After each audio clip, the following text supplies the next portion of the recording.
Hi Flosstube, it's Helen D. This is a Flosstube extra on Frugal finishing. Cynthia Brew of Cynthia Brew Creates on Flosstube asked both myself and Lynette of Homesteading on the Homefront if we would do a collaboration and show off some of the frugal things that we use for finishing. Cynthia's always doing things that are, pennies and very, very inexpensive. So I have a few things. I pulled out some of my favorite finishing supplies that are very inexpensive, or if you buy in bulk, are very inexpensive. And I have a couple splurge items too for you. So we will, all three of us, Cynthia, Lynette, and I, be posting these videos today, the 30th. So if you watch this one and you like it, check theirs out too, because I have no idea what they're showing. We didn't say what we were showing, so it will be interesting to see what they have that I might then need to add to my little armory of tools. So I'll start in. A lot of my things are under $5. Some of them are under 10, and then like I said, I have a couple splurges. So first up, I've shown this, I think I showed it last time. This was my finish for the spring whirligig from Heart and Hand, and I had quite a few people ask, how did you get the circle so perfect? I kicked it old school. I have circle templates, but they're not big enough. This one ended up being like 4.5, 5 inches. So I used my compass, which then I always have to look, is this the compass? Is this the protractor? Because they come in a set. Mine's up and up, so it came from Target. And I traced my inside circle and my outside circle. I ended up tracing them, I just measured across. You set your compass to, if you want a 2-inch circle, you set it to 1 inch, and then it's put it in the center and you get 2 inches.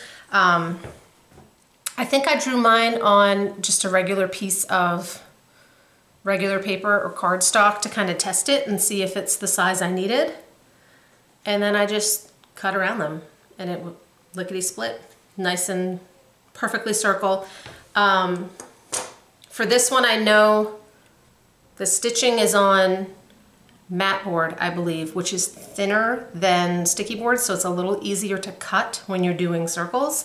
And you can see my back is on that cardboard when you get a package in the mail, and sometimes there's a piece of cardboard in there to keep it from getting all bent up and it's a little thicker. I saved that, and that's what I used because that's just fabric, so it doesn't need to be acid-free or any of that. It's just fabric. So I cut a circle. You could use a Cheerios box and it would be fine.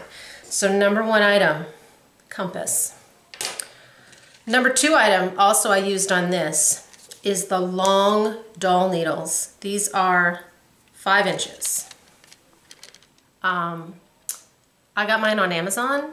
They were less than $4. There's 2 needles. These bad boys are sharp.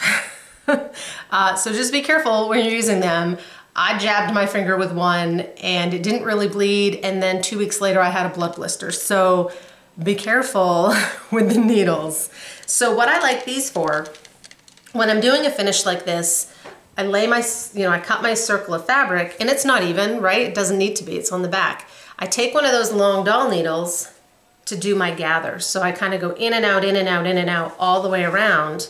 And then I just take the needle off and I yank it tight, and it cinches. If any of you are 90s Saturday Night Live fans with David Spade and Chris Farley, I cinch it and it tightens right up.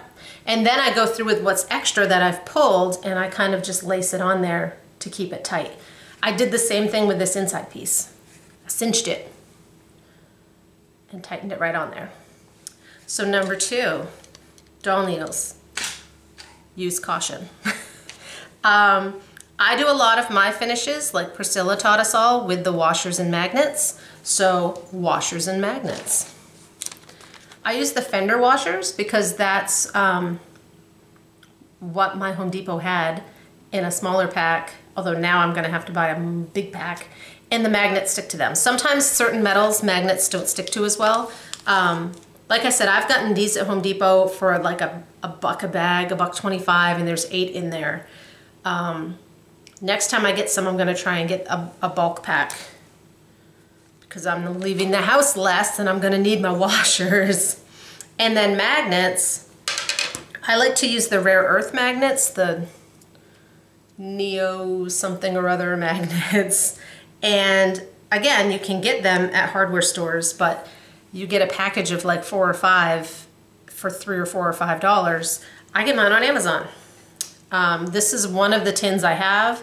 This was 100 magnets. It might have been 120 for $10. And they're the rare earth magnets. I believe the ones I got were a 12mm by 2mm. They come in different sizes. So that's where I get my magnets, and I can get a whole bunch of them for not much money. When I'm finishing with magnets, my preference is to put the washer on the stitched piece and the magnet on what I'm putting it on. Even though this is metal, if I'd have put the magnet on here, it would have stuck right to it. But this way, when I store these, they're not all sticking together because there's magnets and everything. So I put the washer on here, and the washers, they're both equally as cheap when you buy them in bulk. And then I only need to use 1 magnet, and I can do all 4 seasons on here with 4 washers. So pop that on there. And those rare earth magnets, they are small but mighty, so they will hold that no problem. So that was my next one. I'm not really keeping track. Those are the things I kind of use for flat finishes. Any kind of thing that I'm mounting and then mounting on fabric and gluing together with magnets and washers, those are kind of what I use. If I'm doing a soft finish, to use the technical terms, if I'm doing a pillow, I have a few different things I like. I brought a couple up here. So here's an ornament. This one says 2017 that I did. So when I sew mine, I haven't tried that whole cutting on the back and stuffing and sewing it up. I haven't tried that yet. I just put my right sides together, kind of sew around and leave a little hole, turn it around, and then I like to use one of these, I think it's called technically an edge turner. They have these on 123. They probably have them on Amazon. They're by Dritz, D-R-I-T-Z.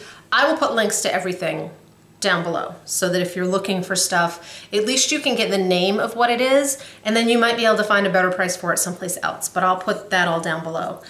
So this I use to then go in once I've turned it right side out and really pop your corners out.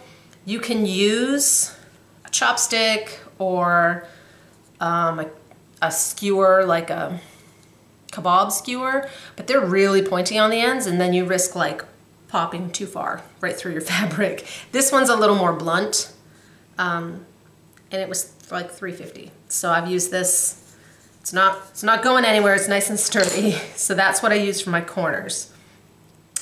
So when I fill my ornaments, I use Vanna's video for making ornaments, and she has you like really like, you know, fluff your batting, shove it up in the corners good. No matter how much of that I put in the corners, feels great, looks great, and then I get it all done and I got floppy corners, right? It just doesn't stay in those corners how I want it to. So what I've found is yarn. So this is my next frugal tip. I don't know where this yarn came from. I don't do yarn crafts. This is the only thing of yarn I have in my house. It's gray, that's what I use. So I take this and I pull out like 18 inches, and I don't like ball it up tight. I kind of just squish it in a little pile, and I use my thingy or my finger and I shove it in the corner. And then with that in the corner, when I put my stuffing in, it fills in those corners, and I found that it really makes them a lot tighter. Like this is one that I did with the yarn, and it's a lot, it doesn't get all floppy for me at the end. Some people I know use batting, and I've tried that. I can't get that stuff in there. I can't get it where I want it, and then I stuff it and it's on the wrong side. But for me, I found that the yarn works really well. It stays in place. When I put the stuffing in, it kind of squishes up and fills in those corners. So that's how I do that one. I tend to finish, if I'm doing an ornament for like the tree, a Christmas ornament, I tend to do some kind of trim all the way around that I can then, I kind of start on the bottom. I take my long piece and I find the middle and I start it on the bottom and I sew up one side and leave it hanging. And then I go back and I do the other side. And then I gather those two ends, and I like to put a charm with the year. Or sometimes one of these little bells. I'll put the bell up there. And then when I loop through it to hold the charm on, it holds my handle, my hanger in place. And then I just tie off the top. So my next item is charms. I get these on Amazon as well. You can find year charms on Etsy, but they're like packs of 10. For the same price, you can go on Amazon and get a pack of 100 for $5 to $7 and share them with all your friends because you're not gonna use 100. I couldn't find my 2020s. I have already bought them for this year, but this is my leftover 2019. So I still have some. I already shared these with friends, so they'll go a long way. So sometimes, one year I got little round ones. These, I just pulled them out of the basement and they do look like they've tarnished a little bit, but I don't think it's enough that it's going to affect my stitching. Sometimes, if it's a finish and I don't want to hang it from the top, like this little baby Yoda I made my husband this year, I put a star on the top. So then I put the year, I just kind of stuck it on the back and stitched it just right on there. This is another one that I used my compass for to get that perfect circle. So I like year charms, and then you know right off what year something was made. Not that it really matters, but I like knowing what year I made things. Next up, trims. I love trims. I love all kinds of trims. Ribbon, rickrack, pom-poms. They add a little color, cording. Chenille I can't quite get the hang of. I will be honest about that. I've tried things with chenille and I just don't like the look of it. In person, then you see other people's and they look great. So I've not yet mastered chenille. I have some, I need to figure it out. Trims, I get different places. Joann's is the store that's closest to me, so that's where a lot of my stuff comes from. So they sell a pom-pom trim, but it's on this binding, I believe is what it's called, and it doesn't come off that binding. So this is fine if I'm doing like a square piece and I don't have a lot of, you know, it's a lot of corners to go around and things. Joann's is also where I get my, like my big rickrack. They have small rickrack. This spool was $5.99. You better believe I used a coupon for all of these. And lately I have discovered, if you watch my channel, you've heard me, I have discovered Lady Dot Creates pom-pom trim. Now hers is different. Lady Dot has her own website on Etsy, and a lot of other online shops also carry it, like through Etsy and even some stores. Her trim is different because you can take it off the binding.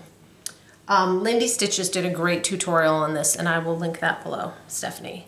So here's your binding, and you just, she shows you how to cut these little fibers, and then you just pull it off. And you have what Stephanie Webb describes as naked palms. And naked palms are fantastic. So this piece here, I use naked palms. And by doing that, I was able to get them right up to the edge without that binding. I can't even tell where I started and where I stopped. Her tutorial is great for trying to do that. So, trims. Whatever floats your boat for kinds of trims. So that's all my Frugal ones. And then I have my 2 splurges. And one of them is the Kreinik cord maker. I believe I got mine on Amazon. I've had it for a few years. I should have looked up the price. I bet it's less than $25. Well worth it. Because with that, then you can take regular embroidery floss that you might have picked up on sale, or even if you didn't, you can pick up a couple for $1 and make custom cord. So all of the ones I've shown you, like I pulled a purple and a white, and Vonna the Twisted Stitcher has a great tutorial for cording that I will link as well. So you can make your own cording. She shows you how to get it the right size. Mine are always a little more, but I'd rather have more than less. So she shows you how to do it yourself, and then also how to sew it on. So you just sew it right on. I have most definitely gotten my money's worth out of this. You probably can do it by hand. You probably could rig up something on a drill. This is just so much easier. It's like a little fishing rod. You turn it, it moves the little C-hook. Ingenious. I was on Kreinik's website. I don't even know when it was, before everything started closing down. My husband's family is from West Virginia, which is where Kreinik is. They're actually from the town one over from where the Kreinik factory is, and they do tours of their factory, and we were hoping to go when we went over the summer, which now may not happen. We tried the last time we went, but we didn't know that Kreinik closes the factory for a week over 4th of July, so that all the employees have that week off. That way they don't have to coordinate vacations.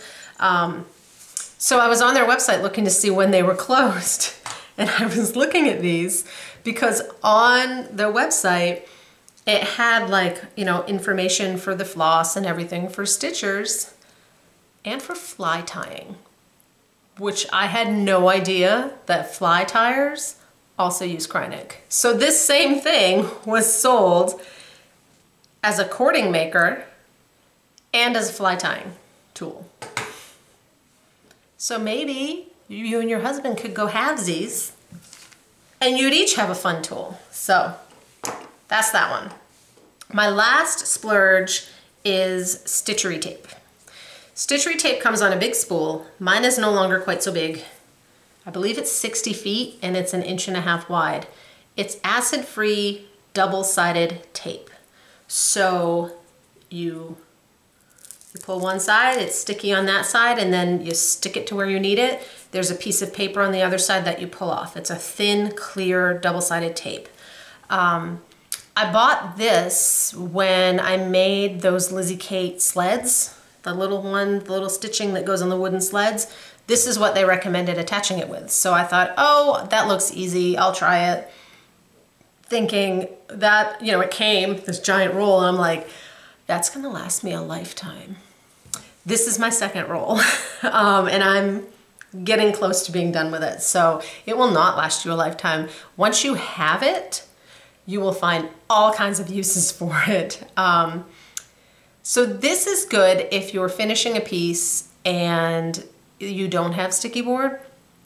You don't want to use sticky board, but you kind of want to hold it in place a little while you're getting it somewhere. I know some people do all their finishing with it. They put some on the front of a mat board and put their piece on it, and when they fold it around the edges, they also use this. It's got a lot of uses. It's also nice to use when I do a piece on mat board and then I put a little piece of batting on it. I'll put a little piece of this on to hold the batting on, and you don't need to cover the whole thing like sticky board. You just need a little piece, a little 1 by 1.5 inches piece to hold the batting in place while you're cinching your stuff around it. So this 123 has it, Amazon has it. It's put out, I believe, by Yarn Tree, I think. Don't quote me on that. So a lot of stores would carry Stitchery Tape. I have seen recently, so I don't know if it's a new item, that a lot of floss tubers are mentioning getting a similar product with a different name from Fat Quarter Shop. So they're now carrying a line of it too. So I think it's like $15 to $18, you know, depending on where you get it from. But like I said, it's 60 feet and it will last you a while. So those are my splurge items. And that is everything. Big thank you to Cynthia for asking me to do this. I thought, oh, that would be fun. And then I couldn't really think of things. And I messaged her and I'm like, how many things are we doing? And I don't think I have much under $5. And then when I got going, I was like, oh no, I do. I have things. I just don't think of them as my finishing things. They're just kind of there and I use them. But then when you really stop to think and pull them out, there they are. So I will be watching Cynthia's video and Lynette's video today or this weekend or next week to see what they've come up with and what I might want to try out. I hope you do as well. I hope you enjoyed. I will do my best to put links. I may not put a link to my compass. You can get that anywhere. Back to school. I got mine at back to school season. It was great. My son took the protractor. I took the compass. He broke the protractor. My compass is still going strong. I haven't even sharpened it yet. So that is it. Thank you guys very much for watching. I will try and do a regular update in another week or so, and I will talk to you then. Bye.